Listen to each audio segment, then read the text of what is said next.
Good morning student, good morning. Myself Kailash Chotiya, मेरा नाम कैलाश चोटिया है।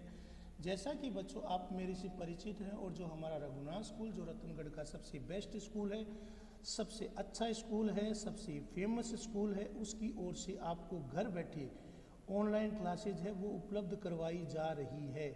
उन ऑनलाइन क्लासेज में बच्चों मैं आपको हिस्ट्री या इतिहास का अध्ययन करा रहा हूँ।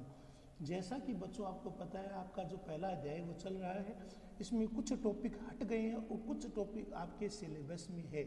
जैसे कि सिंधु घाटी सभ्यता जो हमारा कल से शुरू हो गया था, तो हम जिसे इंडस वैली सभ्यता, सिंधु घाटी सभ्यता, जिसे हम हड़प्पन सिविलाइजेशन या सिंधु सरस्वती सभ्यता भी कहते हैं।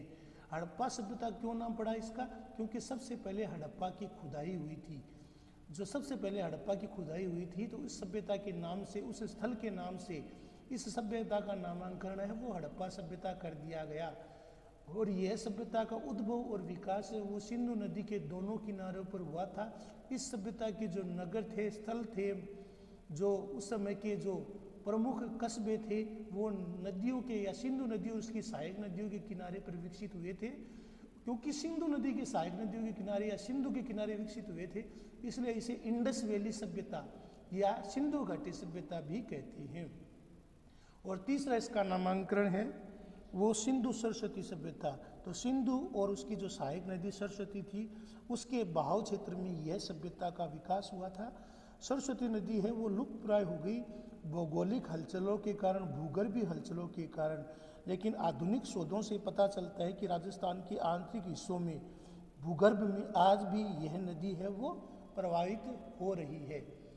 इसलिए इस सभ्यता को हम हड़प्पा सभ्यता, सिंधु घाटी सभ्यता या सिंधु सरस्वती सभ्यता के नाम से जानते हैं। कल हमने नगर नियोजन के बारे में पढ़ा था और नालियों का हमने अध्ययन किया था, नालियों का, घरों का, सड़कों का।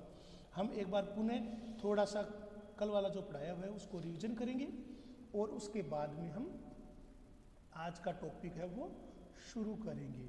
तो जैसा आपको बताया गया है, उस समय दुनिया की जितनी भी प्राचीन सभ्यता थी, चाहे मिस्र की नील नदी सभ्यता हो, दजला फरात की सभ्यता हो, मेसोपोटामिया की सभ्यता हो, सुमेरियन सभ्यता हो, चीन की सभ्यता हो, वहाँ कहीं भी नालियों की इतनी उत्तम व्यवस्था, घरों से निकलती हुई नालियाँ, गलियों और सड़कों पर नालियाँ, गलियों की नालियों का मुख्य नालियों में गिरना, मुख्य नालियों का नाले में गिरना और नालों का नगर से बाहर की ओर जाना, इतनी उत्तम व्यवस्था हमें दुनिया की किसी भी सभ्यता में दिखाई नहीं देती जितनी कि हमें सिंधु घाटी सभ्यता में दिखाई देती है। घरों से पानी निकालने के लिए नालियाँ बनी हुई थी। नालियों गंदे पानी को नगर से बाहर पहुंचाती थी। नालियाँ क्या करती थी? नगर का जो गंदा पानी होता था उसे नगर से बाहर पहुंचाती थी। प्रत्येक घर से नालियाँ निकलती थी। प्रत्येक घर के आंगन से जो नाली थी वो स्नानागार की नाली में, और स्नानागार की नाली थी वो सड़क की नाली में गिर जाती थी या गली की नाली में गिरती थी। गली या सड़क की नाली है वो जो मुख्य रास्ता होता था उसकी बड़ी नाली में, बड़ी नाली थी वो नाले में, और नाले की जो बड़ा नाला होता था वो बड़े नाले के अंदर मिलकर उस गंदे पानी को नगर से बाहर ले जाता था। तो इस प्रकार हम देखते हैं कि नालियाँ गंदे पानी को नगर से बाहर पहुंचाती थी। बड़ी नालियाँ ढकी हुई थी।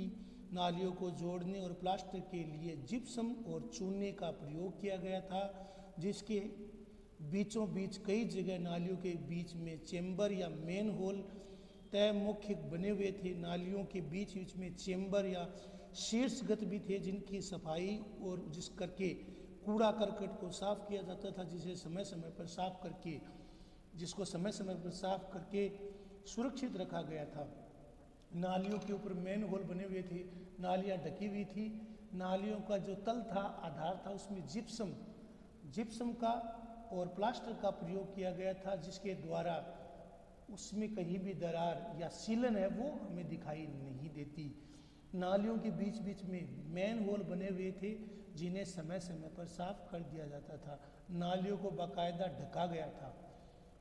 ठीक है ना। तो इतनी उत्तम व्यवस्था, इतनी आधुनिक व्यवस्था उस समय मौजूद थी।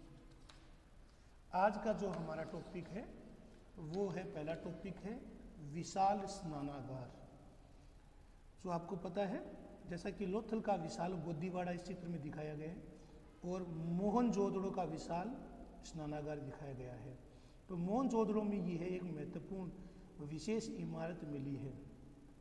तो मोहनजोदड़ो का ये है महत्वपूर्ण भवन है, जिसका आकार, जिसका आधार क्या था, 39x23x8, 39x23x8 यानी 39 फीट लंबा, 23 फीट चौड़ा और 8 फीट गहरा। इसमें ईंटों की सीढ़ियाँ बनी हुई थी। नीचे उतरने के लिए बाकायदा सीढ़ियों का प्रयोग किया गया था। इस स्नानागार के चारों ओर कमरे बने हुए थे।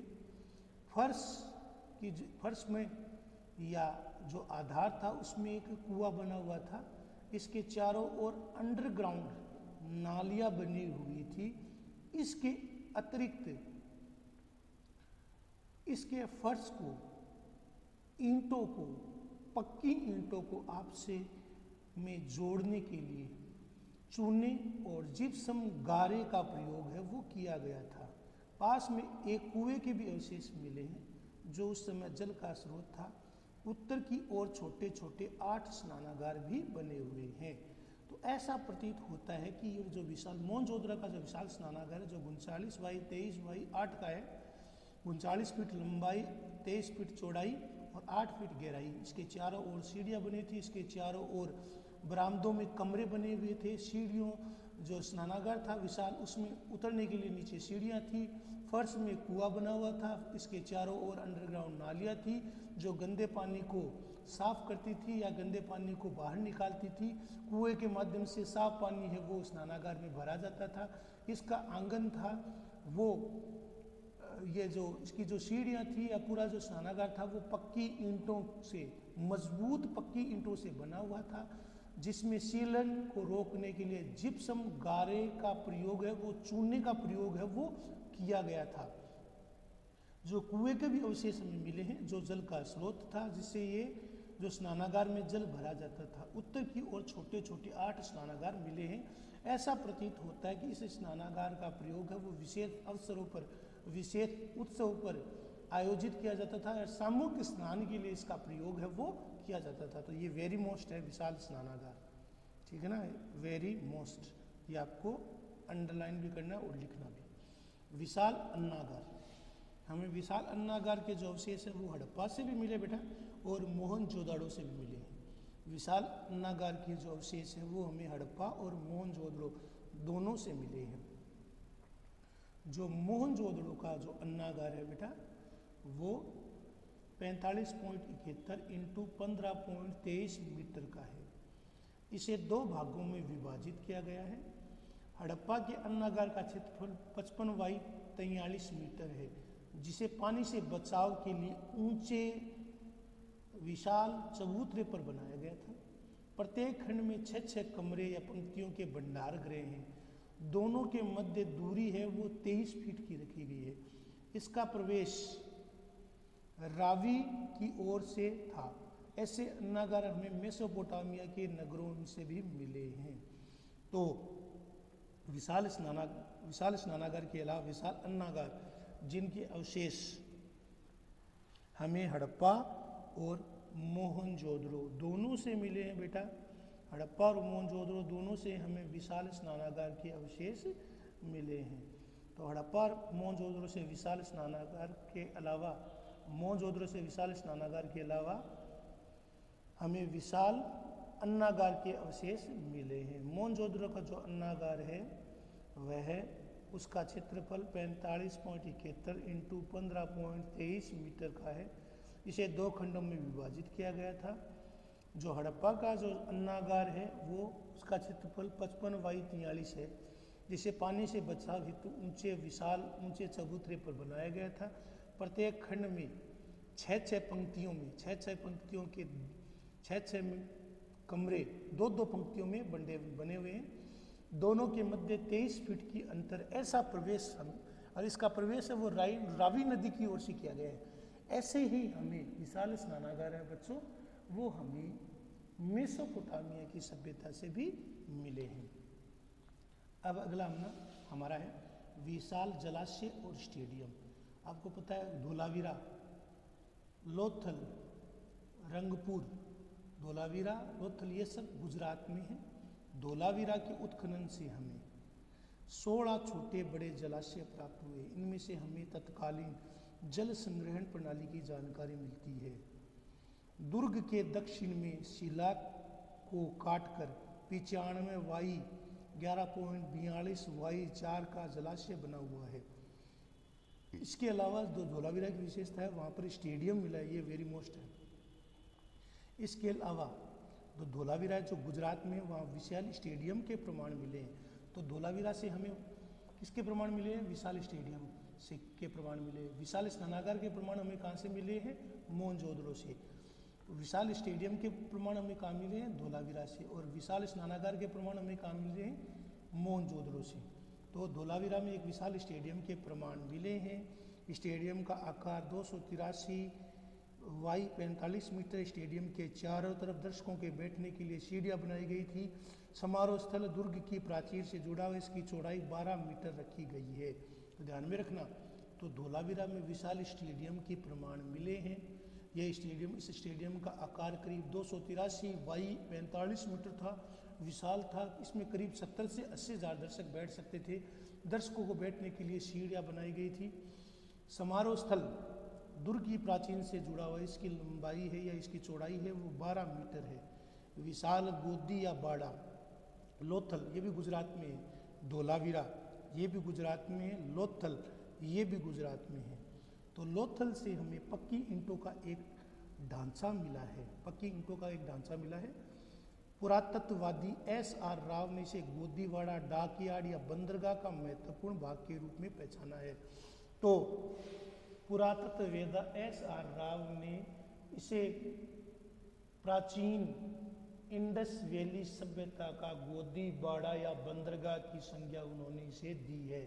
उनका मानना था कि ये गोदीवाड़ा या विशाल रूप से एक बंदरगाह था।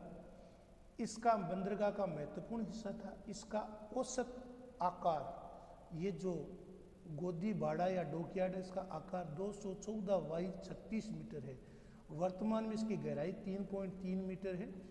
उत्तरी दीवार में 12 मीटर चौड़ा प्रवेश द्वार था जिसे जहाज आते थे। तो उत्तरी दीवार में 12 मीटर चौड़ा प्रवेश द्वार था। इसी प्रवेश द्वार से जहाज आते और जाते थे, माल को लादा जाता था। यहाँ पर कई अन्नागार या कई गोदाम या गोडाउन बने हुए थे जहाँ पर आयात और निर्यात करने वाले सामानों को रखा जाता था।